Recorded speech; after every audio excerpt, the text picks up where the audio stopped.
શ્રી સ્વગૃહે બિરાજમાન પ્રભુ પ્રતિ વૈષ્ણવોનો વ્યવહાર કેવો હોવો જોઈએ એ વિશેના પ્રશ્નોનું સવિસ્તાર સમાધાન કરવા માટે આપશ્રીનો ખૂબ ખૂબ આભાર.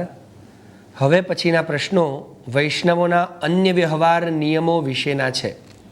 આ પ્રશ્નોનું સમાધાન કરવા સૌ વૈષ્ણવો વતી હસમુખભાઈ આપને નિવેદન કરે છે. વૈષ્ણવે કયા અને કેવા મંત્ર સ્તોત્રના જપ પાઠ કરી શકે એ માટે કયા નિયમો પાળવા જરૂરી છે?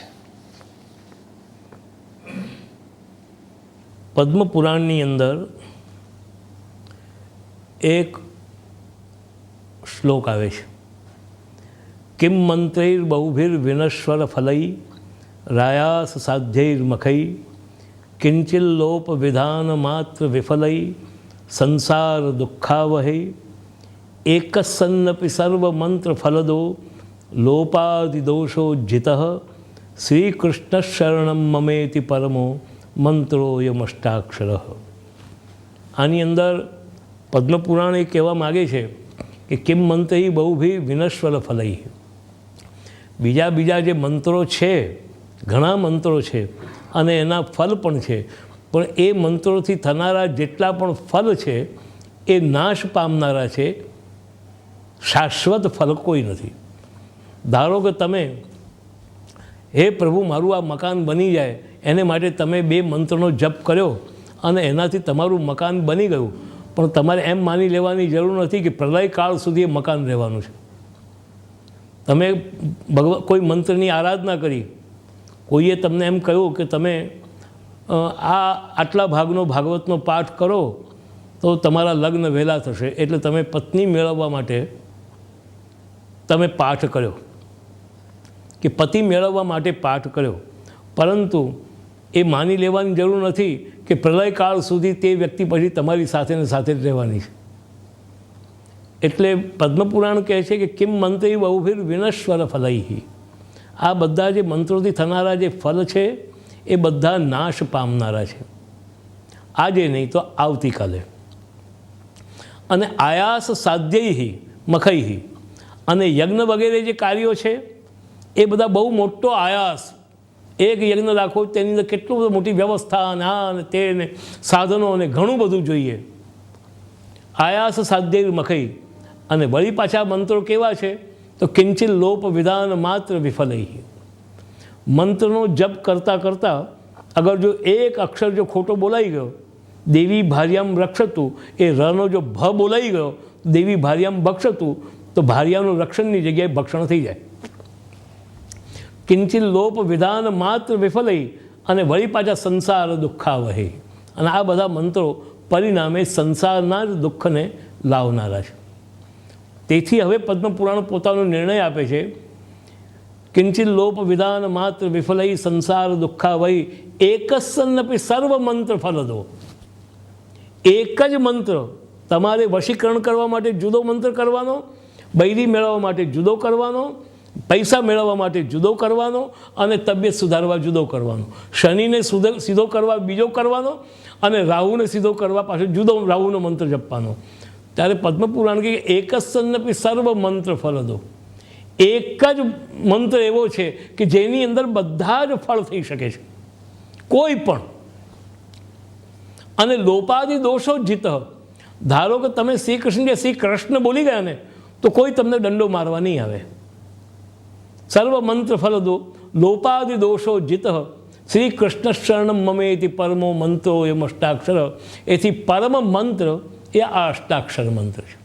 મતલબ કે વૈષ્ણવે કયા કરવા, તો જો વૈષ્ણવ છો તો જેની અંદર ભગવાનનો આશ્રય ભાવ સિદ્ધ થતો હોય અને આશ્રય ભાવનું નિરૂપણ થતું હોય તેવા કોઈ પણ શબ્દો, એ મંત્ર રૂપે હોય, શ્લોક રૂપે હોય, કવિતા રૂપે હોય, ગાયન રૂપે હોય કે જે પણ હોય, એનું તમે ઉચ્ચારણ કરી શકો છો. એવા તમે પાઠ કરી શકો છો, એવા તમે જપ કરી શકો છો, એવું તમે ધ્યાન કરી શકો છો કે જેની અંદર ભગવાનનો આશ્રય ભાવ સિદ્ધ થઈ અને તમારું હૃદય એ વધારે મજબૂત અને દ્રઢ બની શકતું હોય. અને એ મંત્રનો જપ કરવા માટે કે આવા આશ્રય ભાવના મંત્રોને રટવા માટેના નિયમો શું? તો કે એક જ એનો નિયમ છે કે આપણે આપણું ચિત્ત ભગવાનમાં શ્રદ્ધાપૂર્વક રાખી અવિશ્વાસો નૈવ કર્તવ્ય સર્વથા બાધકસ્તુ સહ બ્રહ્માસ્ત્ર ચાતકૌ ભાવ્યૌ પ્રાપ્તમ સેવેત નિર્મમ. તે રીતે ભગવાનમાં શ્રદ્ધા, ભગવાનના નામમાં શ્રદ્ધા, ભગવાનના નામની અંદર વિશ્વાસ રાખી અને આપણે એ મંત્રનું, કારણ કે ભગવાનના કોઈ પણ નામ એ બધા જ મંત્ર છે. તમે કૃષ્ણ બોલો તો તે પણ મંત્ર છે, અને તમે ગોવિંદ બોલો તે પણ મંત્ર છે, ને નારાયણ બોલો તે પણ મંત્ર છે. તમે કોઈ પણ મંત્રનો, કોઈ પણ નામનો તમે તમારા હૃદયની અંદર તમે એનું જપ કરી શકો, એને ઉચ્ચારી શકો અને એને બોલી શકો છો. એને માટે બીજા કોઈ વિશેષ નિયમો નથી. તમારી અષ્ટાક્ષર મંત્ર એટલા જ માટે તો તમે જ્યારે માળા ફેરવા માટે બેસો ને તો તે વખતે એના નિયમો લાગે છે, પણ જો તમે કેવળ અષ્ટાક્ષરનો જપ મનમાં ને મનમાં જો કરતા હો તો તમારી પવિત્ર અપવિત્ર ગમે તે જગ્યાની અંદર, ઇવન જો કોઈ કારણથી જો નરકમાં પણ જવામાં આવે ને તો નરકમાં બેઠા બેઠા પણ આપણે અષ્ટાક્ષરનું રટણ આપણા મનમાં કરી શકીએ છીએ, અને ભગવાનનો આશ્રય ભાવ આપણે ત્યાં પણ રાખી શકીએ છીએ. એટલે એની અંદર આ મુખ્ય વિષય છે. બોલો. હવે પ્રશ્ન છે, સત્સંગ અર્થાત શું? વૈષ્ણવે કેવા લોકોનો સંગ રાખવો? વૈષ્ણવે કેવા લોકોનો સંગ ન રાખવો? વૈષ્ણવે સત્સંગ સંબંધી કયા નિયમો પાળવા જરૂરી છે? હવે જે તમારો પ્રશ્ન છે એ સત્સંગ સંબંધી છે, અને આ વિષયમાં શ્રીમદ ભાગવત આપણને માર્ગદર્શન આપે છે કે સંગઃ સર્વાત્મના ત્યાજ્ય સચેત ત્યક્તુમ ન શક્યતે સદ્ભિઃ સહ કર્તવ્ય સંતઃ સંગહરાહિતે સર્વસંગહરાહિતે. એટલે મૂળ વિષય એટલો જ છે કે આપણે દરેક રીતે સંસારમાંથી આસક્તિ છોડવાની છે, અને સર્વ પ્રકારની જે પણ આપણી વ્યવહારમાં સંસારમાં રહેલી આસક્તિ છે એ આસક્તિ જ આપણને સંસારમાં આપણું પુનરાવર્તન કરાવે છે.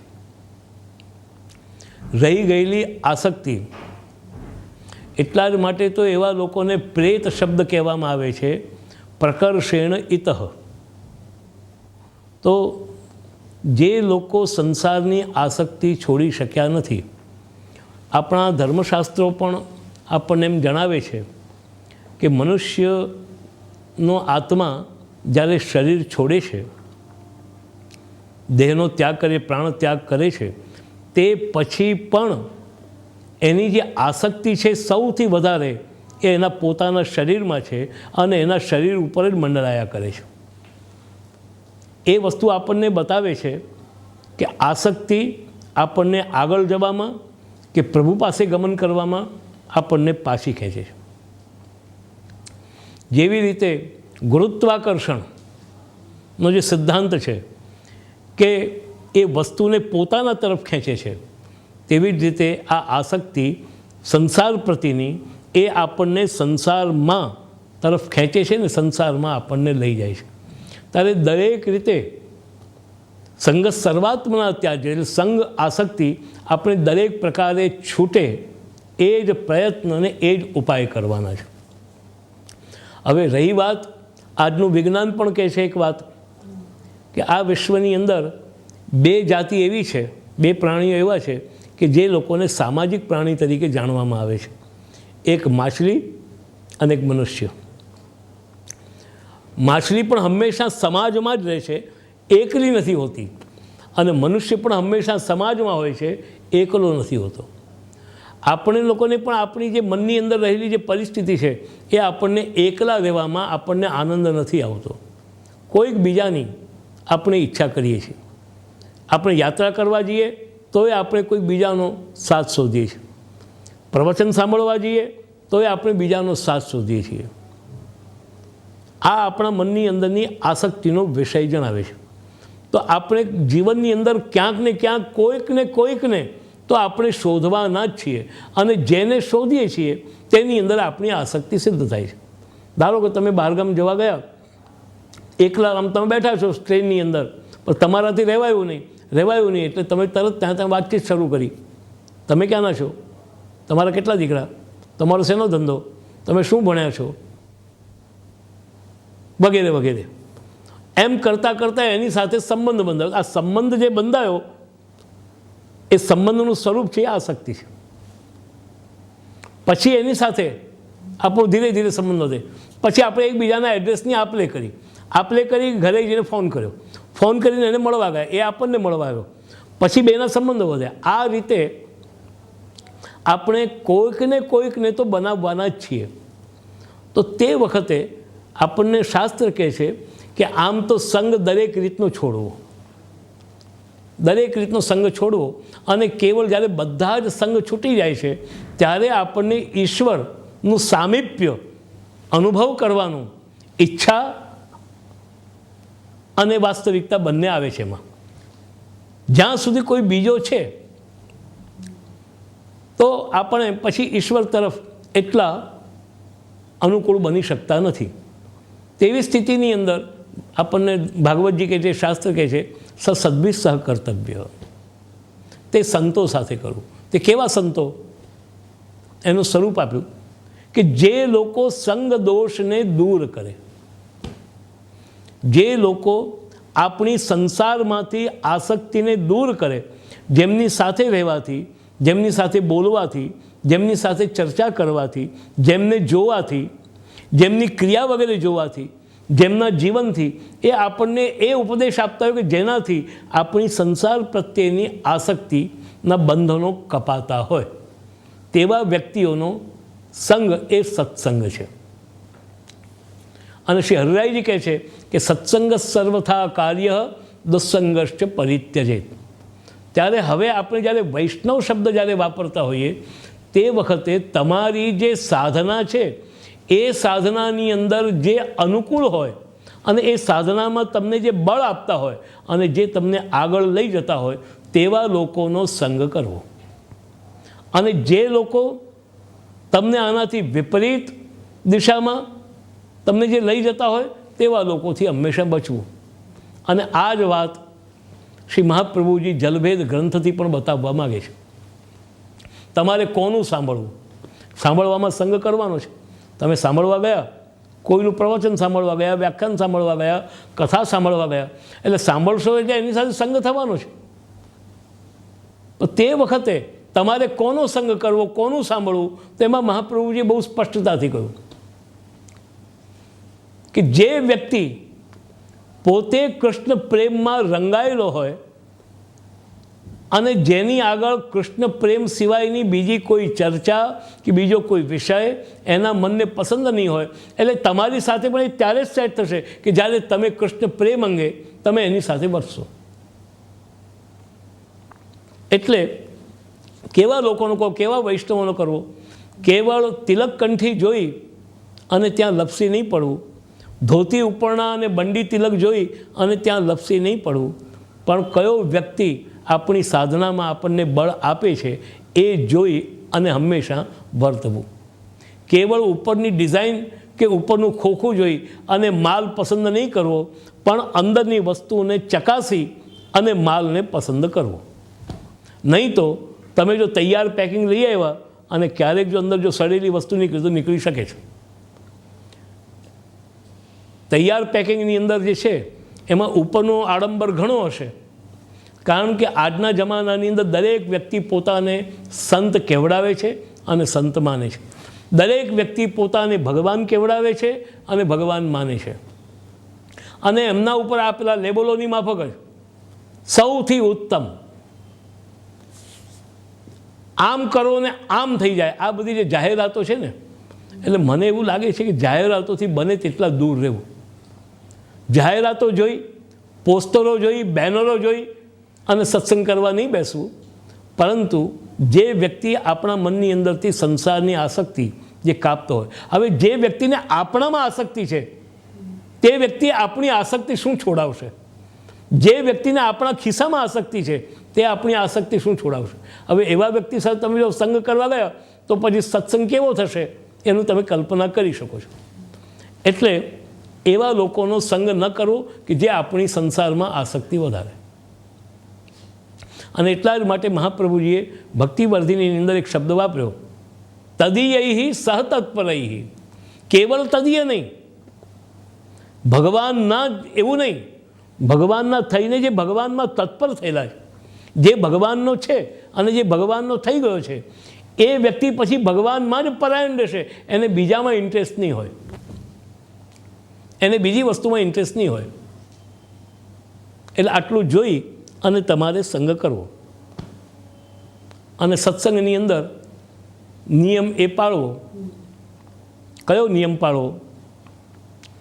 તો કે કોઈ હંમેશા તમે જ્યારે કોઈની પણ સાથે સત્સંગ કરો, તમે ચર્ચા કરો, તમે જ્યારે એની સાથે એનું કંઈક સાંભળો, એની સાથે તમે ભજન કરો, એની સાથે તમે કીર્તન કરો, તે વખતે કોઈ વ્યક્તિમાં તમારે આસક્તિ નહીં કેળવવી. પણ ભગવાનનું જે નામ અને ભગવાનની કથા, એમાં તમારો રસ હોવો જરૂરી છે. એટલે તમારો એ આગ્રહ નહીં બનવો જોઈએ કે ના ભાઈ ફલાણાની ભાગવત કે ફલાણાનું રામાયણ કે ફલાણાનું અમુક. એના કરતાં કૃષ્ણની કથા અને એ જે આપણને સુંદર રીતે જે સંભળાવે, રામની કથા કે જે રામને આપણી અંદર ઉતારે. એવી કોઈ પણ જગ્યાએ જ્યાં જ્યાં પણ રામનું નામ, એક ઉર્દુ શાયરી છે બહુ મજાની છે કે સમझे थे हम तो मीर को आशिक उसी घड़ी. આ મીર તકી મીરની શાયરી છે કે સમझे थे हम तो मीर को आशिक उसी घड़ी जब तेरा नाम सुन के वो बेताब हो गया. પછી આના મોડે નીકળ્યું છે તો બેતાબ થઈ જવું, ને આના મોડે નીકળ્યું તો ન થવું એવું નથી. પ્રેમ એવી વસ્તુ છે, લાગણી એવી વસ્તુ છે કે ગમે તેના મોડેથી પણ પોતાના પ્રેમીનું નામ આવ્યું, બસ આપણામાં આનંદ રોમાંચ થઈ જવા જોઈએ. આ નિયમ તમારે જાળવવો.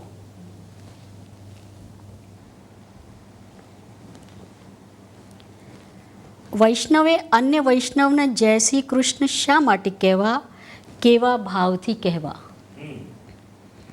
એટલા માટે કે એક પેલી હિન્દી કહેવત છે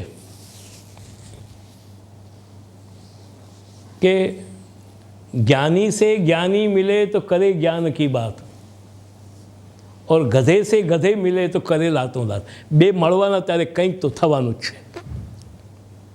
બે વ્યક્તિ જ્યારે સામસામા મળશે ત્યારે કંઈક તો થવાનું જ છે. તેમાં ગધે से गधे मिले तो करे लातों लात, और ज्ञानी से ज्ञानी मिले तो करे ज्ञान की बात. હવે જ્યારે બે ભક્તો આપસમાં મળતા હોય તો તે વખતે પણ એક ઉક્તિ કહેવામાં આવી કે 4 મિલે 64 કિલે ને 20 રહે કરો જોડ, હરિજન સે હરિજન મિલે તો હસે 7 કરોડ. બે મળવાના ત્યારે કંઈક તો થવાનું છે. તમે જ્યારે કોઈ પણ અનનોન વ્યક્તિ, તમારી કોઈ પરિચિત વ્યક્તિ સામે આવી ગઈ તો તે વખતે કંઈક તો બોલવાના જ છો. પહેલું કેમ છો? ઓહો, તમને જોઈને બહુ આનંદ થયો, તો મજામાં છો કે નહીં, આમ બધું બોલવાના છો. પણ આપણો પહેલો શબ્દ કયો હોવો જોઈએ? આપણે બે વ્યક્તિની વચ્ચે આપણી શરૂઆત ક્યાંથી? તમે જ્યારે બધી જ વસ્તુઓને અંદર જ્યારે તમે ભગવાનને ન રાખી શકતા હો, દરેક જગ્યાએ, આમ તો દરેક જગ્યાએ ભગવાન જ હોવા જોઈએ, પણ ન જ રાખી શકતા હોઈએ તો તે વખતે કમસે કમ તમે એ કાર્યની કે એ વસ્તુની શરૂઆત ભગવાનથી કરો. આમ આપણે આખો દિવસ કૃષ્ણને જોઈ શકતા નથી, ઘણું બધું જોવાના છીએ, પણ કમસે કમ એટલો તમે નિયમ લો કે સવારના ઉઠો ત્યારે પહેલી નજર તમારા બેડરૂમને એવી રીતે સજાવો કે તમારી પહેલી દૃષ્ટિ ભગવાનના ચિત્ર ઉપર પડે. તમે સવારના ઉઠો પછી તમે ઘણું બધું બોલવાના છો, સારું એ બોલવાના અને ખોટું એ બોલવાના, અને ખરાબ એ બોલવાના, પ્રિય પણ બોલવાના અને અપ્રિય પણ બોલવાના. પણ હા, તમે જ્યારે ઉઠો ત્યારે સૌથી પહેલો શ્રી કૃષ્ણાય નમઃ કે શ્રી કૃષ્ણ શરણમ મમ એ બોલીને પછી આગળ તમે ચાલુ કરો. તો આરંભ છે ને એ દુનિયામાં બહુ મહત્ત્વનો હોય છે. તમે કેવો આરંભ કરો છો એ વસ્તુ તમને આગળ સંસ્કાર રૂપે તમને આગળ લઈ જાય છે. તો તમે બે વ્યક્તિ જ્યારે આપસમાં મળો ત્યારે જો તમે જય શ્રી કૃષ્ણ નહીં બોલો એક બે ઘડી માટે, તો તો તમે કંઈક તો બોલવાના. હવે શું બોલશો? બોલો, તમે શું બોલશો? નમસ્તે. નમસ્તે. નમસ્તે બોલશો, નમસ્કાર બોલશો. અથવા તો જેમ કે પેલી એક ઉર્દू શાયરી છે, જો યાદ આવી જાય તો કહી દઉં તમને કે મज़ा आता अगर गुजरी हुई बातों का अफसाना, मज़ा आता अगर गुजरी हुई बातों का अफसाना, कहीं से तुम बयां करते कहीं से हम बयां करते. એટલે પછી આપણે એકબીજાની આપવીતી જ કહેવાના. અરે હું તો તારા વિના બહુ તડપી રહ્યો હતો, કે હું પણ તારા વગર એવો જ થઈ રહ્યો હતો. આપણે આ જ બધું બોલવાનું છે. તો એના કરતાં આપણે બે વ્યક્તિઓ સામસામા જ્યારે મળીએ ત્યારે પહેલું સ્મરણ કોનું થવું જોઈએ? વૈષ્ણવ છે, આપણે સામેવાળા વ્યક્તિને માનીએ છીએ કે આ વૈષ્ણવ છે, તો એક વૈષ્ણવને જોતાં આપણા મનમાં કોનું સ્મરણ થવું જોઈએ? વૈષ્ણવ એ ભગવાનનું જ એક રૂપ છે, તો ભગવાનનું જ સ્મરણ થવું જોઈએ અને એને પણ ભગવાનનું સ્મરણ કરાવવું જોઈએ. એટલે જય શ્રી કૃષ્ણ ભગવત સ્મરણ છે. સામેવાળી વ્યક્તિને ભગવાનનું સ્મરણ કરાવવું અને ભગવાનની જયની આશંસા કરવી. ન તારી જય હો કે મારી જય હો એનું કોઈ મહત્વ નથી. શ્રી કૃષ્ણની હંમેશા જય હો, આ આશંસા. ભગવાન શ્રી કૃષ્ણની સદા જય હો. ભગવાનની જય છે તો આપણા બધાની જય છે, અને જો ભગવાનની જય નથી તો આપણી જય હોઈને પણ આપણો પરાજય છે. એટલે ભગવાનનું સ્મરણ એ જય શ્રી કૃષ્ણ છે, અને એ આપણે એકબીજાને પરસ્પર કરાવીએ છીએ. આ રીતે આપણું લૌકિક પણ અલૌકિક સાથે એને આપણે સાંકળી દઈએ છીએ. તમારું લૌકિક પણ એનું મુખ અલૌકિક તરફ હોવું જોઈએ, પણ તમારું જો અલૌકિક પણ અગર જો લૌકિક તરફ મુખવાળું છે તો એ તમારું અકલ્યાણ કરશે. એટલે તમારું જે લૌકિક છે એને પણ તમે અલૌકિક તરફ રાખવા માટે બે વ્યક્તિના મિલનના વચમાં, બે વૈષ્ણવને મળવાના વચમાં ભગવત સ્મરણ એ બંને એકબીજાને કરાવે છે કે હું તને શ્રી કૃષ્ણનું સ્મરણ કરાવું છું. પેલો કહે જય શ્રી કૃષ્ણ સામે, એટલે હું પણ તને શ્રી કૃષ્ણનું સ્મરણ કરાવું છું. બોલો હવે આમાં ભાવ આવી જ ગયો. ભગવાન જ આપણા સર્વસ્વ છે, અને સ્મરણીય, વિચારણીય, ઉચ્ચારણીય જે કંઈ પણ છે એ કૃષ્ણ જ નામ છે.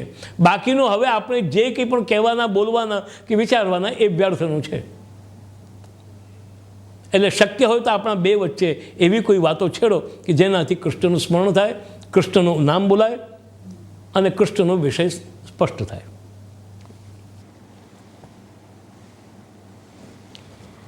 વૈષ્ણવ અન્ય વૈષ્ણવને જય શ્રી કૃષ્ણ કયા સંજોગોમાં ન કહી શકે? કયા સંજોગોમાં ન કહી શકે? તો બંનેમાંથી કોઈ પણ એકની અપવિત્ર અવસ્થામાં જય શ્રી કૃષ્ણ કરવાનો રિવાજ નથી. કારણ કે સ્મરણ એ પણ સ્મરણમાં પણ એક ભગવત સ્વરૂપ હોય છે, અને આપણી અપવિત્ર અવસ્થા એમ જ્યારે આપણા મનમાં છે, જેમ કે આપણે શૌચ જઈને આવ્યા છીએ, કે પછી આપણે સૂતકમાં છીએ, કોઈ રજસ્વલા છે, કોઈ એવી અપવિત્ર અવસ્થા છે કે સ્મશાનમાં જઈને આવ્યા છીએ, તો સ્મશાનમાં ધારો કે કોઈ બે વૈષ્ણવ મળ્યા તો ત્યાં સ્મશાનમાં જય શ્રી કૃષ્ણ કહેવાની જરૂર નથી. કારણ કે તે અતિ લૌકિક છે અને પેલું અતિ અપાવિત્ર છે. એટલે એટલી શાસ્ત્રીય મર્યાદા આપણે રાખવામાં આવી છે કે અપવિત્ર અવસ્થામાં જય શ્રી કૃષ્ણ બોલાતા નથી.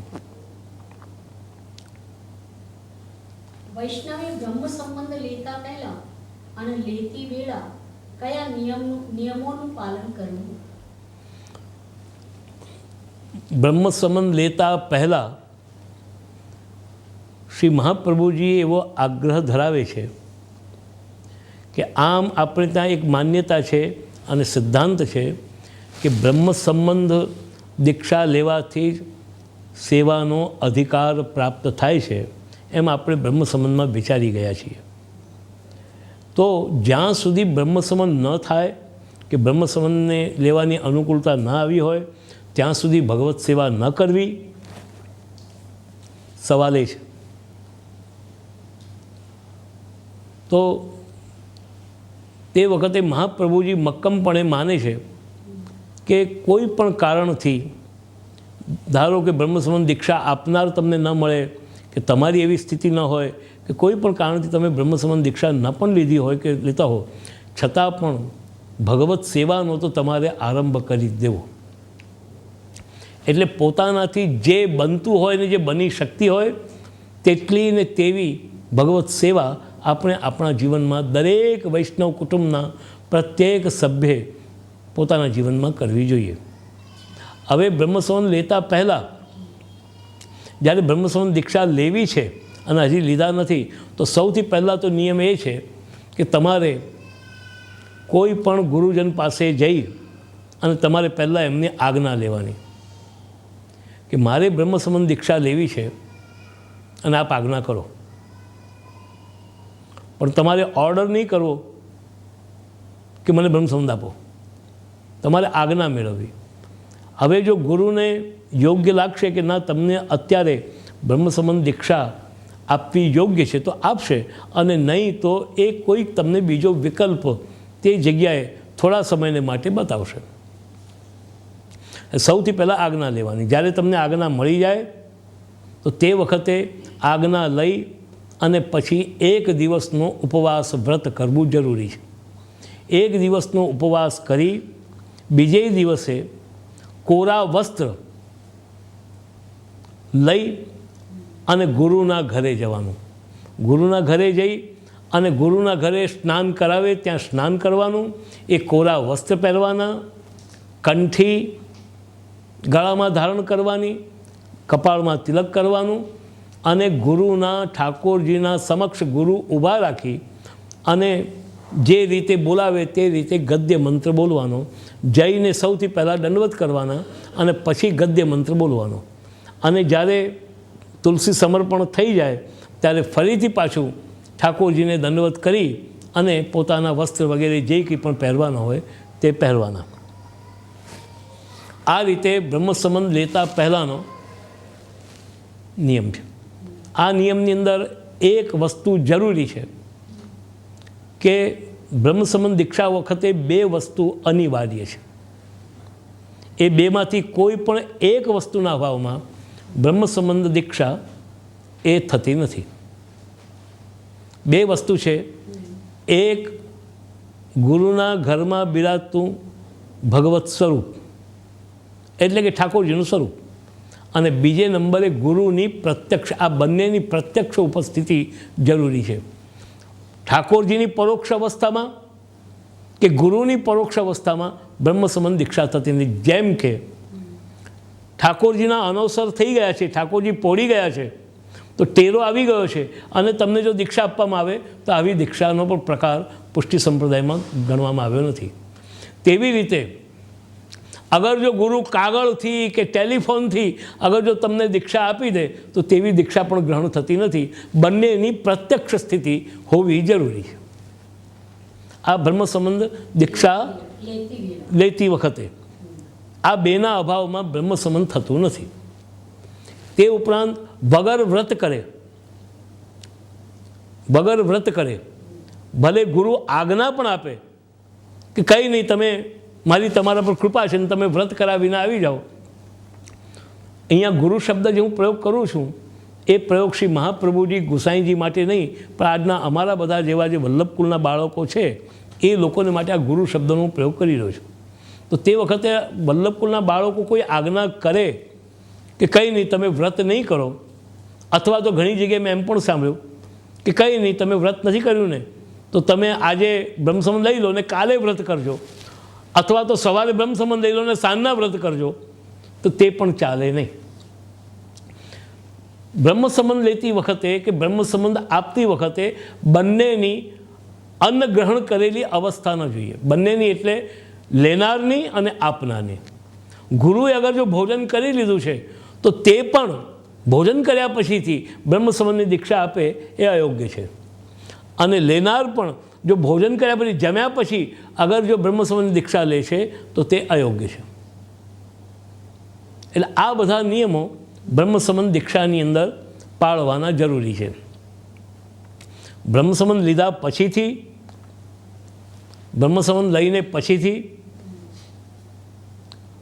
પોતાના ગુરુ તરીકે શ્રી મહાપ્રભુજીને માનવા અને જેમના દ્વારા તમને દીક્ષા પ્રાપ્ત થઈ છે એમને ગુરુદ્વાર માનવા અને ગુરુદ્વારમાં અને ગુરુમાં પરમ શ્રદ્ધા રાખી અને પોતાના કાર્ય આગળ ચલાવવા. પોતાની ભક્તિનો, કારણ કે એકાદશ સ્કંદની અંદર ગુરુ કર્ણધારમ, કર્ણધાર એટલે નાવને ચલાવનારો, તો તમારી ભક્તિરૂપી નૌકાને પણ આગળ ચલાવનાર એ તમારા ગુરુ હોવા જોઈએ.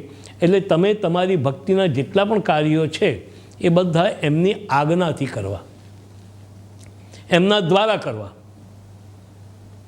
અને બ્રહ્મસંબંધ લઈ દીક્ષા લીધા પછીથી તે જ ઘડીથી ને તે જ સમયથી આપણે ભગવાનની સેવા આપણાથી જે બનતી હોય તેનો આરંભ કરી દેવો. જે લોકોએ સેવા નથી કરવી, જે લોકોને સેવાની એલર્જી છે કે જે લોકોને માટે સેવાની અનિચ્છા છે, તેવા લોકોને માટે બ્રહ્મસંબંધ દીક્ષા કોઈ પણ રીતે ઉપયોગી નથી. આ બ્રહ્મસંબંધ દીક્ષા એવા પાસપોર્ટ જેવું નથી કે કંઈ નહીં લઈને મૂકી રાખો ને ગમે ત્યારે કામ લાગશે. પાસપોર્ટ ઘણા લોકો લઈ રાખે છે કે આજે લઈ લો પાસપોર્ટ, ભલે આજે વિદેશ નથી જવું પણ ક્યારેક જવાનું મન થઈ જાય તો લઈ રાખો.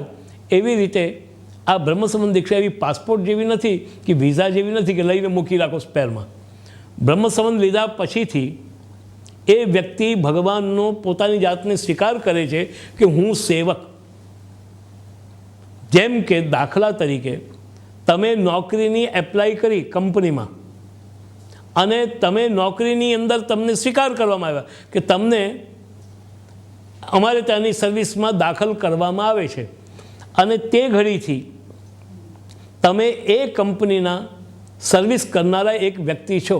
હવે જો તમે એ દાખલ થયા પછીથી તમે અગર જો જેટલા દિવસ કે જેટલો સમય તમારો આપવામાં આવ્યો હોય તે મુજબ અગર જો તમે કંપનીમાં હાજર થતા નથી તો એ તમારી મરજીઓ કે કંઈ નહીં, આપણે નોકરી એકવાર લઈ રાખવા દે ને પછી કામ કરવું તો કરીશું, તો નહીં કરીશું, એવું ચાલતું નથી. તેમ બ્રહ્મસંબંધની અંદર પણ બ્રહ્મસંબંધ દીક્ષા લીધા પછીથી તમે જો સેવક થયા છો તો સેવકનો ધર્મ જ છે કે સ્વામીની, કૃષ્ણની આપણે સેવા કરવી. એટલે જે લોકોએ સેવા કરવાની તૈયારી છે, સેવા કરવાની ઈચ્છા છે અને સેવાની અંદર આવતા કોઈ પણ વિઘ્નોને ટાળીને પણ હું સેવા કરીશ એવો મક્કમ નિર્ધાર હોય તેવા લોકોએ બ્રહ્મસંબંધ દીક્ષા લેવી જોઈએ. આ બ્રહ્મસંબંધ પછીનું મુખ્ય કર્તવ્ય છે. બ્રહ્મ સંબંધ લીધા પછી વૈષ્ણવનું કર્તવ્ય શું હોવું જોઈએ એ તો હું કહી દઉં. એમાં આવી ગયો. હા, છતાં પણ તમારો જે પ્રશ્ન છે તો હું એક વાત કહી દઉં કે બ્રહ્મસંબંધ લીધા પછીથી બે વસ્તુ વૈષ્ણવે પોતાના જીવનમાંથી ત્યાગવી જોઈએ. એક અસમર્પિત અને એક અન્યાશ્રય. આ બે વસ્તુનો દરેક વૈષ્ણવે બ્રહ્મસંબંધ દીક્ષા લીધા પછી ત્યાગ કરવો જોઈએ. કેવલ કૃષ્ણનો આશ્રય અને કૃષ્ણનું સેવકપણું, આ ભાવ અને આ જ પ્રત્યક્ષ જીવનની સ્થિતિ જીવનમાં રાખી અને બ્રહ્મસંબંધ લીધાલા વ્યક્તિએ જીવન જીવવું જોઈએ. વૈષ્ણવે તુલસી કંઠી શા માટે પહેરવી જોઈએ, કેટલી પહેરવી જોઈએ અને કેવી રીતે પહેરવી જોઈએ? સોના ચાંદીમાં મળેલી તુલસી કંઠી પહેરી શકાય, ન પહેરી શકાય તો શા માટે?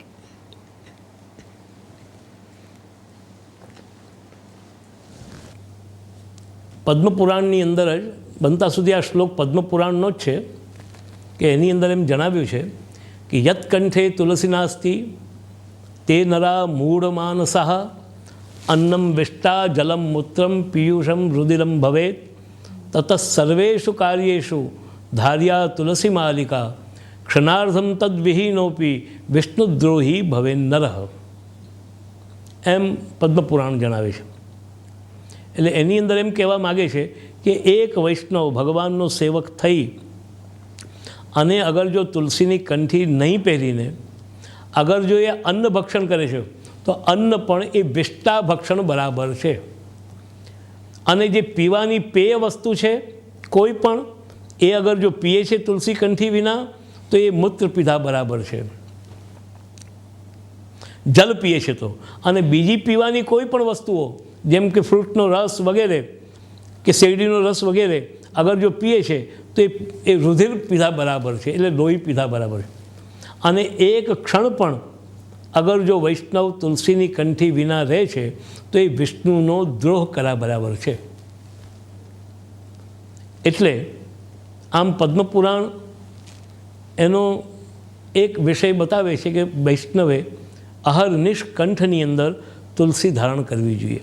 અને એ જ વાત શ્રી મહાપ્રભુ નિબંધની અંદર પણ જણાવે છે કે તુલસી કાષ્ઠજા માલા તિલકમ લિંગમેવ તત તથા તુલસી કાષ્ઠજા માલા આપી ધાર્યા. મહાપ્રભુજી કહે છે કે વૈષ્ણવે શું શું કરવું જોઈએ. આ બ્રહ્મસંબંધ લીધા પછીના કર્તવ્યમાં જ મહાપ્રભુજીએ નિબંધમાં લખ્યું છે કે બ્રહ્મસંબંધ દીક્ષા લીધેલા વૈષ્ણવે તુલસી કાષ્ઠની માલિકા પણ અહર્નિશ ધારણ કરવી જોઈએ. આ તુલસી કાષ્ઠની માલા એક પુરાણની અંદર પણ શાસ્ત્રમાં પણ કહેવામાં આવ્યું કે ધારયંતીને યે માલામ હેતુકા પાપ બુદ્ધય નરકાન નિવર્તન્તે દગ્ધા ક્રુધાગ્નિના હરેહે. આની અંદર એમ જણાવે છે કે જે વૈષ્ણવો તુલસીની માળા ધારણ કરતા નથી, જે વૈષ્ણવો તુલસીની માળા ધારણ કરતા નથી એવા પાપ બુદ્ધિવાળા લોકો એ ક્યારેય પણ નરકથી પાછા ફરતા નથી. નિત્ય નિવાસ એમનો નરકમાં થાય છે. કેમ થાય છે? તો કે હરિ એટલે ભગવાન એમની ક્રોધરૂપી અગ્નિમાં બળી ગયેલા અને નરકમાં પડેલા એવા લોકો નરકમાંથી પાછા આવતા નથી. શેઠિયાઓનો પણ આપણે એક પદ્ધતિ જોઈએ છીએ કે તમે જ્યારે કંપનીમાં જાઓ કે અમુક જગ્યાએ જાઓ તો તે વખતે તમારું જે પરિચય છે એ તો તમારે લગાડવું જ પડે છે. તુલસીની કંઠી એ અહર્નિશ તમને જેવી રીતે એક સ્ત્રીને મંગળસૂત્ર પોતાના સૌભાગ્યની, પોતાના પતિની અને હું એને આધીન છું એવી એક ભાવના એના મનમાં સતત પ્રેરે છે, તેવી જ રીતે આ તુલસી એ આપણા કંઠમાં ભગવાનના ચરણની જે અતિ પ્રિય છે, કાચિત તુલસી કલ્યાણી ગોવિંદસ ચરણ પ્રિય, તો ભગવાનને જે અતિશય પ્રિય છે એ તુલસીને, ભગવાનની પ્રિય વસ્તુને આપણે આપણા હૃદય પર અને કંઠમાં ધારણ કરીએ એ જ આપણું સૌભાગ્ય છે એમ સમજી અને આપણે તુલસી કાષ્ઠની માળા ધારણ કરીએ છીએ. હવે તમારો પ્રશ્ન છે કે કેટલી ધારણ કરવી જોઈએ? તો જે લોકોને કેવલ અષ્ટાક્ષર દીક્ષા છે અને જેમને બ્રહ્મસંબંધ દીક્ષા નથી તે લોકો એક તુલસીની કંઠી પહેરે છે. અને જે લોકોને નામ નિવેદન અને આત્મનિવેદન એમ બંને પ્રકારની દીક્ષા છે એ લોકો બે કંઠીને ધારણ કરે છે. એવો આપણે ત્યાંનો વ્યવહાર છે.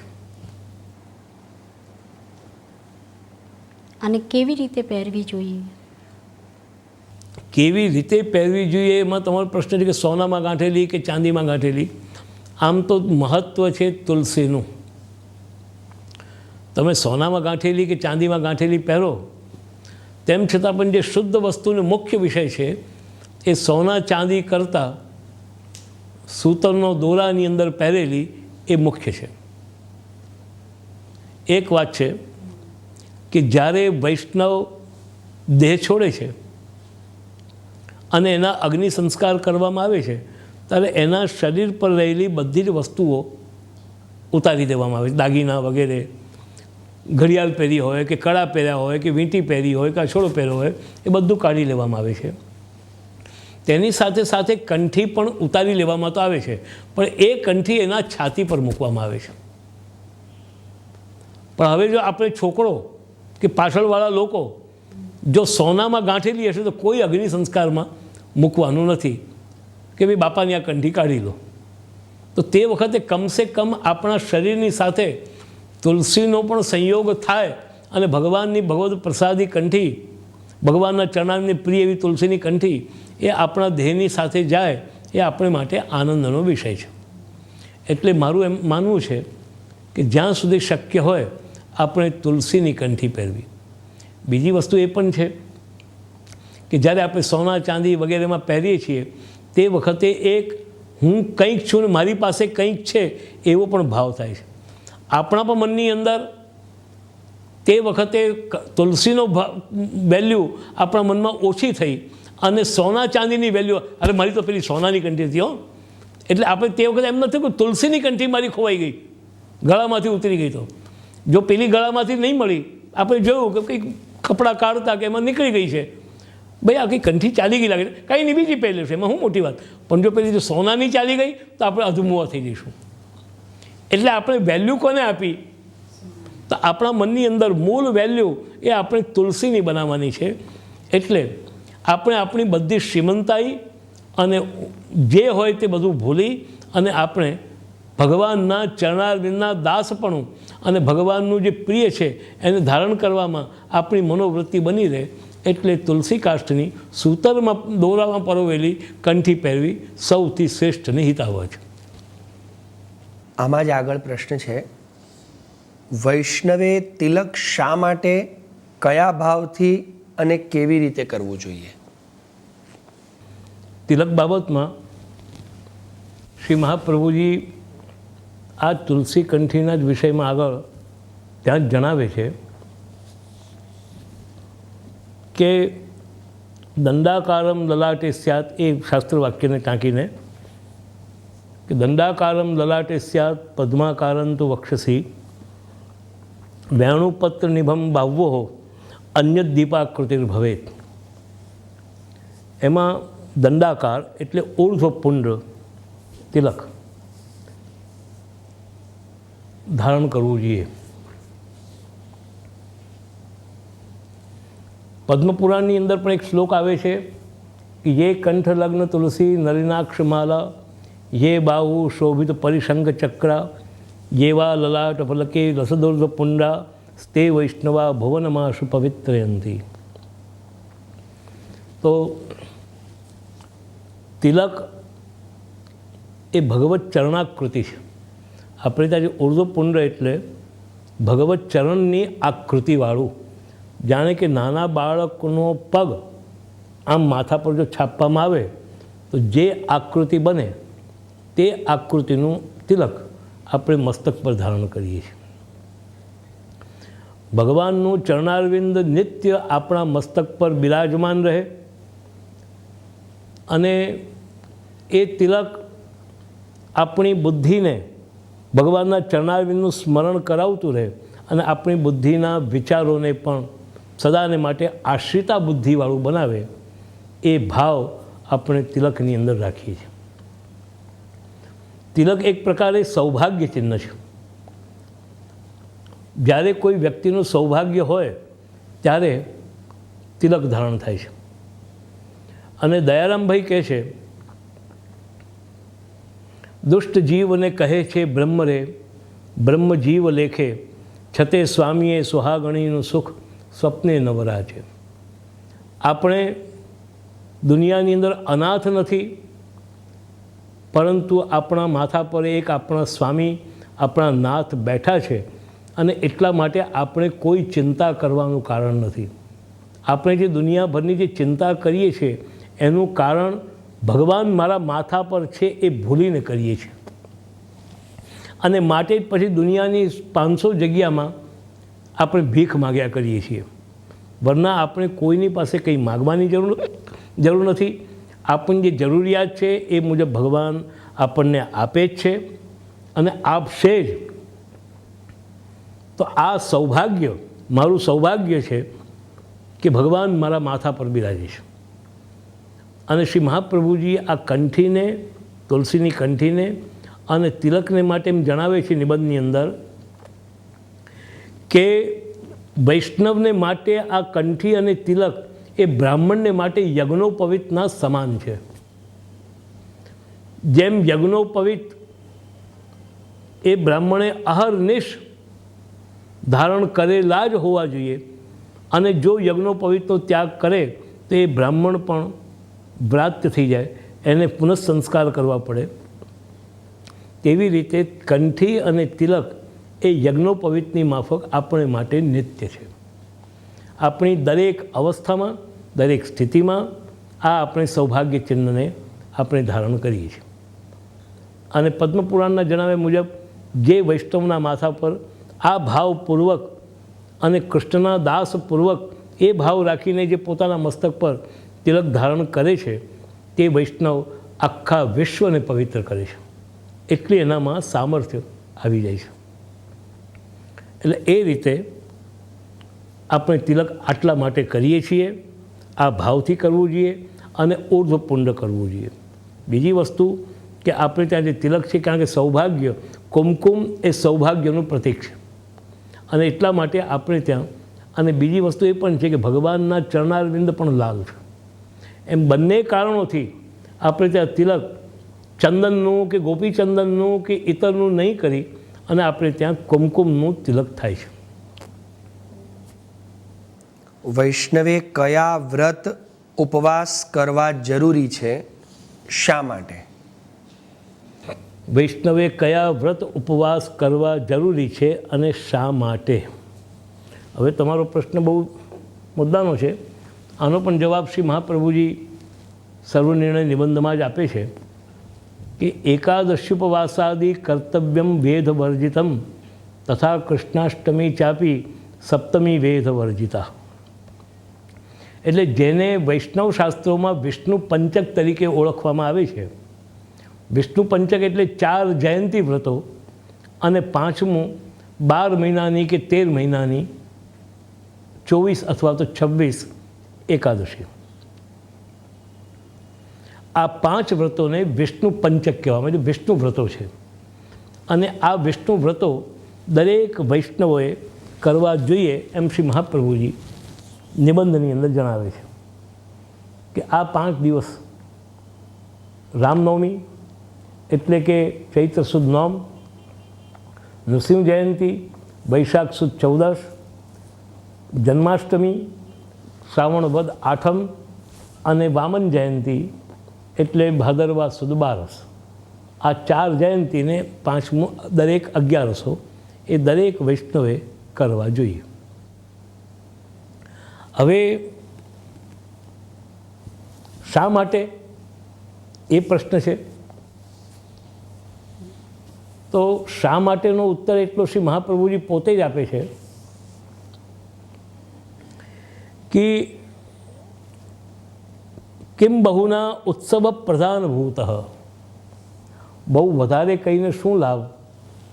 સૌથી મહત્ત્વની વસ્તુ છે કે ઉત્સવ જ પ્રધાન છે. ભુક્ત્વા ચ ઉત્સવ નિષિદ્ધ. ભોજન કરીને ઉત્સવ મનાવવો, જમીને પેટ ભરીને ઢોસકું ભરીને ઉત્સવ મનાવવો એ નિષિદ્ધ છે.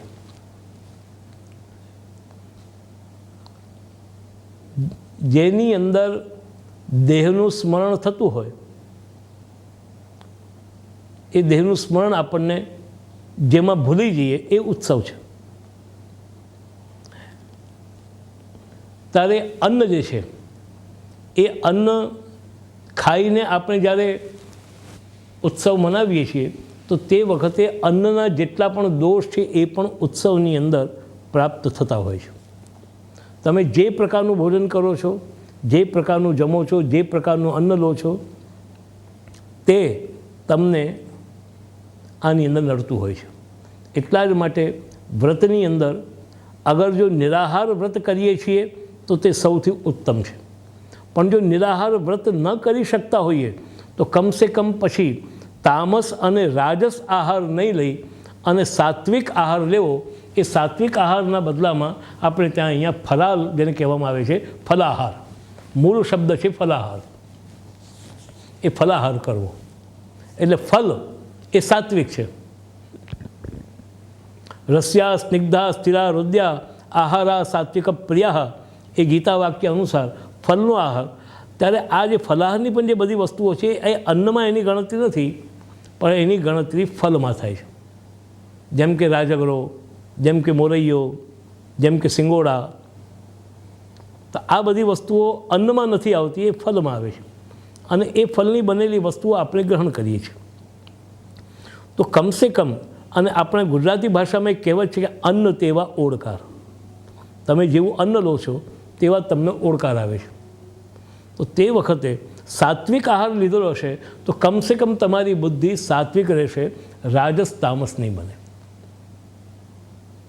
તેમ છતાં પણ જો ઉત્તમ પ્રકાર તો એ જ છે કે આપણે નિરાહાર વ્રત કરીએ, અને આ નિરાહાર વ્રત કરવાનું વિધાન શાસ્ત્રોની અંદર પણ નિર્દિષ્ટ છે કે ભાઈ તમારે આહાર લીધા વિના પેટને રોજ તમે ભાડું આપો ને રોજ તમારી સિસ્ટમ ચાલતી રહે. પરંતુ તમે જ્યારે, અને બીજી વસ્તુ એ છે કે તમે જ્યારે પેટમાં કંઈ પણ નાખો છો ને, તમે આજના મેડિકલ સાયન્સથી જાઓ તો તમે પેટમાં કોઈ પણ વસ્તુ નાખો છો તે વખતે આખો તમારો રક્ત પ્રવાહ પેટ તરફ વહી જાય છે, માથા તરફથી લઈને બુદ્ધિ તરફથી લઈને. એટલે બુદ્ધિ ડલ પડે છે, ઉપરનું અંગ ડલ પડે છે અને નીચેના અંગ તરફ રક્તનો પ્રવાહ જાય છે. જ્યારે તમારું પેટ ખાલી હોય છે ત્યારે રક્તનો પ્રવાહ આખો ઉપર તરફ જાય છે. ત્યારે આપણે બાકીના દેહ કરતાં આપણું જે ઉપરનું અંગ છે એ વધારે એક્ટિવ અને પાવરફુલ રહે ઉત્સવને દિવસે, અને તે દિવસે આપણે વધારે સ્મરણ, કીર્તન, ભજન, સેવા વગેરે કરી શકીએ. એ હેતુથી પણ આપણે આની અંદર વ્રત કરવામાં આવે છે, અને આ 5 વ્રત આપણે કરવા જોઈએ. વૈષ્ણવે કયા વ્રત ઉપવાસ ન કરવા જોઈએ અને શા માટે? કયા વ્રત ઉપવાસ ન કરવા જોઈએ અને શા માટે? કારણ કે આપણે જ્યારે વ્રત કરીએ છીએ તો તે વખતે આપણે કોઈ ને કોઈ એક દેવનું રૂપ, કે આપણે મનની અંદરનો કોઈક એક હેતુ કે એક બિંદુ, કોઈક કારણ આપણા મગજમાં હોય છે. બીજું કંઈ પણ કારણ નહીં તો ભાઈ આજે હું નથી જમવાનો. કેમ નથી જમવાનો? કારણ મારું પેટ ખરાબ છે. આજે હું કેમ નથી જમવાનો? તો આજે મારું મન નથી. તો તેવી રીતે નહીં જમવા પાછળ કોઈ ને કોઈ તો કારણ હોય જ છે. તો તે વખતે તમારા મનમાં તમે જેને ઉદ્દેશીને વ્રત કરો છો એ ઉદ્દેશ તમારા મનની અંદર હોય છે. તમે વ્રત કરો છો ત્યારે. એટલે મહાપ્રભુજી વિવેક દરિયાશ્રય ગ્રંથની અંદર જણાવે છે કે અન્યસ્ય ગમનમ તત્ર સતો ગમનમેવ ચ પ્રાર્થના કાર્ય માત્રેપી તતોન્યત્ર વિવર્જયેત. કોઈ વ્યક્તિ સામે મળી ગઈ છે અને એને આપણે જોયા અને એને આપણે પ્રણામ કર્યા, એ જુદી વાત છે. અને કોઈ વ્યક્તિ આપણને નથી મળી તો એને માટે સ્વતંત્ર એને પ્રણામ કરવા માટે જવું, એ જુદી વાત છે. એક સ્ત્રી છે, હવે રસ્તામાં એને કોઈ વ્યક્તિ મળ્યો અને એને પૂછ્યું કેમ બેન કેમ છો? તો મજામાં છું. તો તેને માટે કંઈ બીજો પ્રશ્ન નથી આવતો. પણ પ્રશ્ન ક્યારે ઊભો થાય કે જ્યારે એ સ્ત્રી કોઈ પણ કારણ વિના બીજી વ્યક્તિને મળવા જાય તો કારણ વિના ત્યાં જવું, તો તે વખતે એ કારણ પેલો વ્યક્તિ જ હોય છે. એવી રીતે તમે જ્યારે કૃષ્ણની સેવામાં કે કૃષ્ણના રૂપમાં તમારી જ્યારે આરાધના તમે વિસ્તારી રહ્યા છો તે વખતે તમે ચાહીને બીજાને ત્યાં જાઓ છો કે બીજા દેવના દર્શને જાઓ છો? દેવના દર્શને કોઈ રસ્તામાં થઈ ગયા તો તમે અભડાઈ જતા નથી. પણ દર્શન એ પૂજાનું અંગ છે. દર્શન એ પૂજાનું અંગ છે, અને દર્શન એ મનનો વિષય છે. કોઈને જોવું, શા માટે જોવાની તમને જરૂર છે? અનાયાસ આંખ પડી ગઈ ને તમે દેખાઈ ગયા, એ જુદી વાત છે. પણ તમને જોવા માટે આમ કરવી એ એક જુદો વિષય છે. ત્યારે આપણે બીજા દેવોનું વ્રત કે બીજા વિષયોનું વ્રત કરીએ છીએ ત્યારે તે વિષય આપણા મનમાં આવે છે. બીજી વસ્તુ એ છે કે વ્રત જે છે એ પૂજાનું અંગ છે. વ્રત એ પૂજાનું અંગ છે. વ્રત એ પૂજાનું અંગ છે. તો આપણે એ વ્રત દ્વારા તે દેવની, તે રૂપની કે તે વ્યક્તિની આપણે પૂજા કરીએ છીએ. તો તમારે દેવીની કે તમારે રાહુની કે મંગળની કે શનિની પૂજા કરવી છે, અને કરવી છે તો શા માટે કરવી છે? તમે મંગળવારનું વ્રત કર્યું, તમે રવિવારનું વ્રત કર્યું, તમે શનિવારનું વ્રત કર્યું, શા માટે? એટલે મહાપ્રભુજી કહે કે અન્યસ્ય ગમન સતો ગમનમેવ છે, પોતાની મેળે સામે ચાલીને ત્યાં જવું કે સામે ત્યાં ચાલીને એના વ્રત કરવા, એ વગેરે વસ્તુઓ વૈષ્ણવોએ વર્જ્ય કરવી અને કેવળ એક જ વિષય ઉપર ધ્યાન આપવું. મારા ધ્યાનમાં અત્યારે કેવું આવી રહ્યું છે એક દાખલો કે એક બ્રાહ્મણ હતો, બહુ વિદ્વાન હતો, અને એ સમુદ્ર પાર પહેલાં જૂના જમાનામાં હોડીમાં બેસી અને સમુદ્રમાં બીજી જગ્યાએ જઈ રહ્યો હતો. રસ્તામાં બહુ જ તોફાન ઉઠ્યું સમુદ્રમાં અને નાવ ડૂબવાની તૈયારીમાં. એટલે પેલા બ્રાહ્મણે પહેલાં જેટલા પણ ભગવાનના નામો હતા ને બધા જ એને યાદ કરવા માંડ્યા.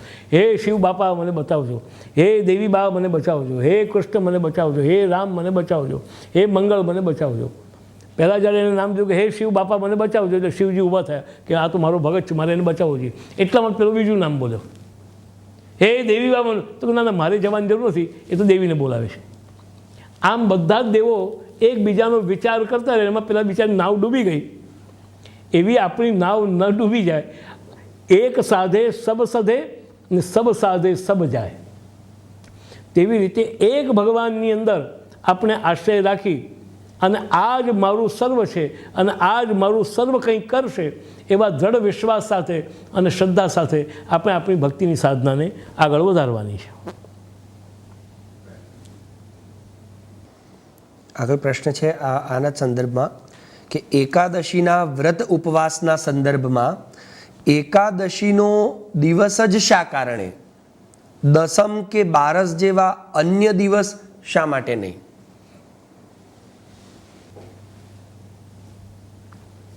એનું એક કારણ એ છે કે દરેક તિથિના અધિપતિ દેવતા શાસ્ત્રમાં કહેવાયા છે. 16 તિથિ, એકમથી પૂર્ણિમા, પ્રતિપદાથી પૂર્ણિમા અને અમાવાસ્યા, એમ 16 તિથિ, અને 16 તિથિના અધિપતિ દેવતા છે. બલકે આપણે જે આ શબ્દ વાપરીને આધિ ભૌતિક, આધ્યાત્મિક અને આધિ દૈવિક, ત્યારે જે આધિ ભૌતિક છે, જેને ભૌતિક કહીએ છીએ, તો દરેક ભૌતિક વસ્તુનો અધિપતિ એક દેવતા પણ છે. જેમ પૃથ્વી, તો પૃથ્વીનો અધિપતિ દેવતા છે. આકાશ છે તો આકાશનો અધિપતિ દેવતા છે. બુદ્ધિ છે તો બુદ્ધિનો અધિપતિ દેવતા છે. મન છે તો મનનો અધિપતિ દેવતા છે. તેવી રીતે 16 તિથિના 16 દેવતા અલગ અલગ શાસ્ત્રમાં નિરૂપ્યા છે. 27 નક્ષત્રના 27 દેવતા નિરૂપાયેલા છે. અમુક યમ દૈવત છે, અમુક વિષ્ણુ દૈવત છે. જેમ કે શ્રવણ નક્ષત્ર, એનો અધિપતિ વિષ્ણુ છે. તેવી રીતે 16 તિથિના 16 દેવતાઓ કયા છે. એમાં એકાદશી એ વિષ્ણુ દૈવતવાળી છે. એકાદશી ને દ્વાદશી એ વિષ્ણુ દૈવતવાળી છે, માટે એકાદશી તિથિ ગ્રહણ કરવામાં આવે છે. આ એનું આધ્યાત્મિક મહત્ત્વ છે. અને એ શાસ્ત્રોમાં નિરૂપાયેલું છે કે વિષ્ણુ સંબંધી જે વ્રત કરવાનું છે એ એકાદશી અને દ્વાદશીએ થાય છે. એટલે દ્વાદશીનું પણ વ્રત થાય છે અને એકાદશીનું પણ વ્રત થાય છે. દશમી તિથિનો અધિપતિ એ રુદ્ર છે. એટલે વિષ્ણુ તિથિ હોવાથી તે દિવસે વિષ્ણુ વ્રત તે દિવસે કરવામાં આવે છે, દર 15 દિવસે. કારણ કે 15 દિવસે તિથિ આવે છે, વિષ્ણુનો વારો આવે છે. તે રીતે હવે એનું જો ભૌતિક મહત્ત્વ જોવા જાઓ તો એકાદશી તિથિ એ મૂળ તિથિ દરેક વસ્તુ ચંદ્રમાની અને સૂર્યના વચ્ચેના અંતરથી તિથિ બને છે.